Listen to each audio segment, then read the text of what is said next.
We have some good storytellers. I mean, our grandmothers, and I just left Alabama. I went down, my daddy is buried in Madison, Alabama. I go back to Alabama as much as I can because that truly is my home, where I feel like I'm really in a place where my daddy was born there, and that's where my roots are. And I go there because I go there to hear the stories. My Aunt Dookie, I go in and she starts telling stories as soon as I walk in the door about how my daddy used to take money and bury it in jars in the dirt, and save it. And that was his bank, just these crazy stories that make us human, and make us laugh. And so the most honest stories, the funniest stories, the stories that are just outrageous are the best. And so I go down south to get some of those stories and to find my poems there because in New York City as well though. When I was in New York, there were stories everywhere. I'd get on the train, I would just see like, a little Chinese woman with her son or her daughter headed to wherever she's going. She's got bags. I pay attention to the kind of bag someone has or see what they're wearing, what kind of shoes. You're always trying to figure out, I'm always trying to figure out where are they coming from and where are they going? And I see a little girl, she's got her hair all done and she's got her phone and got headphones on. And I'm just like, always trying to figure out what is their inspiration, what is their destination. And so I've made up a lot of stories about people that I've just seen, strangers, and that's the part of the kind of the thing you can do as a writer is you can create characters. Like Walter Mosley can create these great characters. And so yeah, I mean, so storytelling starts with a good subject matter, but people are so hilarious. Human beings are, and kids are great subject matter. But I think you have to sometimes just go back to where you're from, like those grandmothers and those aunties. We have to get back to sitting up under our elders and listening to them talk, and that's where you'll find some of your greatest art. Some of your greatest stories. It's just listening to them go. So I mean, so that's for me. I'm not a character actress. So when I'm telling people stories, it's usually in my own voice. I am really into telling the stories of women whose stories aren't being told.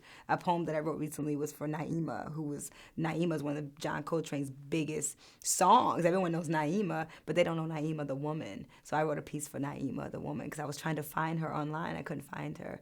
I wrote a solo theater show. One of my plays was at the Here Theater off Broadway in New York City called There Are No Asylums for the Real Crazy Women. And it's dedicated to Vivian Elliot, who was married to T.S. Eliot. So T.S. Eliot's work, which I've loved and studied my whole life, I regurgitate T.S. Eliot and Whitman. I learned all those guys.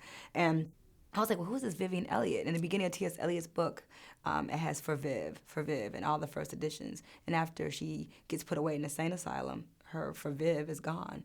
And so I was really interested in William Dafoe did this really incredible film called Tom and Viv, which is about this very tumultuous kind of interesting battle, this relationship. And she was born in the 1920s in England. So this is a European woman, British, who's married to T.S. Eliot, who she was his muse. And so I love telling these women's stories about, especially when the men are celebrated in such big ways, when you don't hear about the woman who inspired the man's work. And he would literally take words out of her mouth and use them in his work. Like her insanity, back in the 20s, you ask a question, if I wore my skirt this high, could be put away in the 20s, as a woman.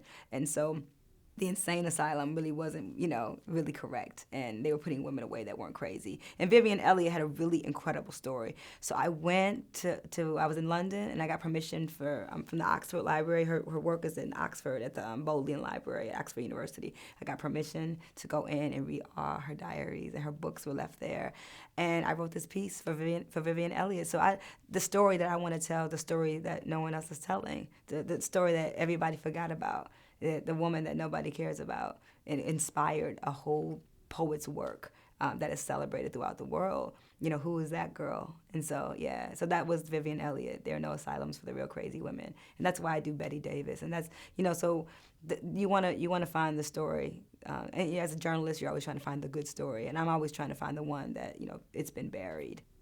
And that's, I think, the journalist in me, and the woman in me, because our voices aren't heard enough, our girls are not heard enough. And so it's important that we let everybody know, that there are there are women out here. There were women who pushed that person into their greatness.